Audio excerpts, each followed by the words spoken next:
শরীফ ওসমান বিন হাদির কবর জিয়ারত করতে তারেক রহমান যাচ্ছেন ঢাকা বিশ্ববিদ্যালয় এলাকায়। সেখানে আছেন আমাদের সহকর্মী মাহতাব মিনহাজ, যুক্ত হচ্ছি তার সঙ্গে।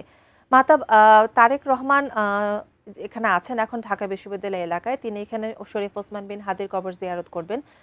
সর্বশেষ কি তথ্য আপনার কাছে এই মুহূর্তে আছে এই অবস্থাকে ঘিরে?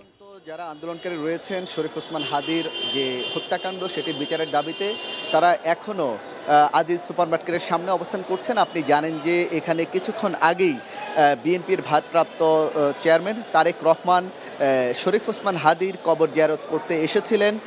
সে কারণে আমরা সকাল থেকে যেমনটি জানিয়েছি, তারেক রহমান আসা উপলক্ষে যারা শরীফ ওসমান হাদির হত্যার বিচারের দাবিতে আন্দোলন করছিলেন তারা ওই পাশটিতে গিয়ে অর্থাৎ আজিজ মার্কেটের সামনে তারা অবস্থান করবেন এবং তারেক রহমান চলে যাওয়ার পরে তারা ঠিক 12টা বাজে এখানে অর্থাৎ আমি যেই চিত্রটি দেখাচ্ছি শাহবাগ মোড়ে তারা আবার আসার কথা ছিল, কিন্তু তারেক রহমান এখান থেকে কিছুক্ষণ আগেই গিয়েছেন। আপনি ক্যামেরায় যাদেরকে দেখতে পাচ্ছেন এরা আসলে এখন পর্যন্ত বিএনপির নেতাকর্মী যারা তারেক রহমানকে অভ্যর্থনা জানাতে এসেছিলেন তারা এখন এখানে অবস্থান করছেন। যারা শরীফ ওসমান হাদির বিচারের দাবিতে আজিজ মার্কেটের সামনে আছেন তারা কিন্তু এখনও সেখান থেকে শাহবাগ মোড়ে যে তাদের অবস্থান সেটি এখনও নেননি। তারা কিন্তু আমরা দেখেছি সকাল থেকে তারা আজিজ মার্কেটের সামনে তারা একেবারে যেটাকে বলা যায় সুশৃঙ্খলভাবে তারা সেখানে অবস্থান করছেন। হয়তো এখানে যারা আছেন বিএনপির নেতাকর্মী তারা যখন চলে যাবেন তখনই তারা এখানে আবার এসে অবস্থান করবেন। আপনি যেমনটি জানেন শরীফ ওসমান হাদির যে হত্যা হয়েছে সেটির বিচারের দাবিতে পূর্বের যেই ঘোষণা অনুযায়ী গতকাল জুমার পর থেকে ইনকিলাব মঞ্চের যারা নেতাকর্মী রয়েছেন, যারা শরীফ ওসমান হাদির শুভাকাঙ্ক্ষী রয়েছেন, সাধারণ মানুষ রয়েছেন, তারা শাহবাগ মোড় অবরোধ করে তারা তাদের অবস্থান কর্মসূচি পালন করছিলেন। সেইটি কিন্তু এখন পর্যন্ত তাদের সেই দাবি অনুযায়ী আন্দোলনটি চালাচ্ছেন। তাদের যে দাবি আসলে শরীফ ওসমান হাদিকে যে হত্যা করেছে শুটার ফয়সাল তাকে আসলে তারা চাচ্ছেন যে বিচারের আওতায় আনা হোক। যাদেরকে এরই মধ্যে গ্রেপ্তার করা হয়েছে তারা বলছেন যে আসলে তাদেরকে গ্রেপ্তার করে আসলে কোনো লাভ নেই, যে প্রকৃত হত্যাকারী এবং যাদের পরিকল্পনায় যাদের প্ল্যানে শরীফ ওসমান হাদিকে হত্যা করা হয়েছে তারা মূলত তাদেরকেই বিচারের আওতায় আনার দাবিটি কিন্তু বারবার করছেন এবং তারা যেমনটি বলছেন যে অল্প সময়ের মধ্যে এবং তারা 30টি কর্মদিবস কিন্তু তারা আলটিমেটাম দিয়েছেন এই কর্মদিবসগুলোর মধ্যেই যারা প্রকৃত হত্যাকারী তাদেরকে আইনের আওতায় আনতে হবে। এরই মধ্যে কিন্তু সেই যেই 30 দিনের যে কর্মদিবস তার মধ্যে কিন্তু ইতোমধ্যে 4 দিন 5 দিন কিন্তু শেষ হয়ে যাচ্ছে, আজ গেলে 5 দিন হবে।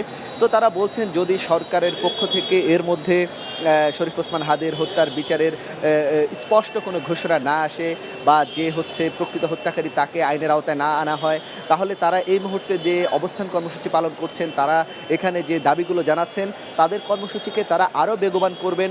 তারা দেশের সাধারণ মানুষকে তাদের এই আন্দোলনে শরিক হওয়ার জন্য আহ্বান জানাচ্ছেন এবং আমরা যতটুকু মনে হচ্ছে যে হয়তো কিছুক্ষণ পর থেকে গতকাল বিকেল থেকে যেমনটি শাহবাগ উত্তাল ছিল, হাজার হাজার মানুষ এখানে এসেছিলেন, হয়তো কিছুক্ষণ পরে তাদের যে অবস্থান রয়েছে সেই অবস্থান কর্মসূচিতে হয়তো আবারও লোক এসে শাহবাগের যে চত্বরটি রয়েছে সেখানে তারা অবস্থান করবেন এবং তারা বলছেন যে তাদের যে দাবি সেই দাবি যদি অল্প সময়ের মধ্যে পালন করা না হয় তাহলে তারা march to Jamuna, march to cantonment, তারা এই বড় বড় ধরনের যে কর্মসূচি সেগুলোর কিন্তু তারা হুঁশিয়ারি দিচ্ছেন সরকারকে। কিন্তু আমরা এখন পর্যন্ত যতটুকু আমরা দেখতে পেয়েছি সরকারের পক্ষ থেকে যেই অবস্থানটি ছিল বা যেই ভাষ্যটি ছিল যে আসলে যে প্রকৃত হত্যাকারী শরীফ ওসমান হাদিকে যে গুলি করেছে শুটার ফয়সাল, সে এখন আসলে বর্তমানে কোথায় অবস্থান করছে বা দেশের বাইরে চলে গিয়েছে, সরকারের আসলে এখন পর্যন্ত সেই অবস্থানটি কিন্তু আমরা শুনতে পাচ্ছি। আপনি জানেন যে গত 12ই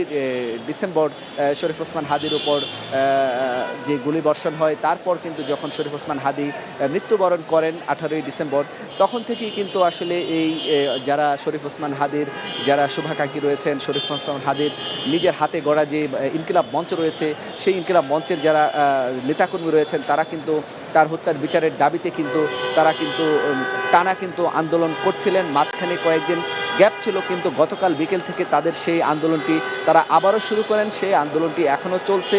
আপনি দেখতে পাচ্ছেন শাহবাগের যে চত্বরটি রয়েছে এখানে এখনও তারেক রহমানকে যারা দেখতে এসেছিলেন, যারা আইনশৃঙ্খলা রক্ষাকারী বাহিনী যারা এখানে নিশ্ছিদ্র নিরাপত্তার ব্যবস্থা করেছিলেন তারেক রহমানের, সেই আইনশৃঙ্খলা রক্ষাকারী বাহিনীর এখনও কিন্তু কিছু অংশ এখানে আছেন।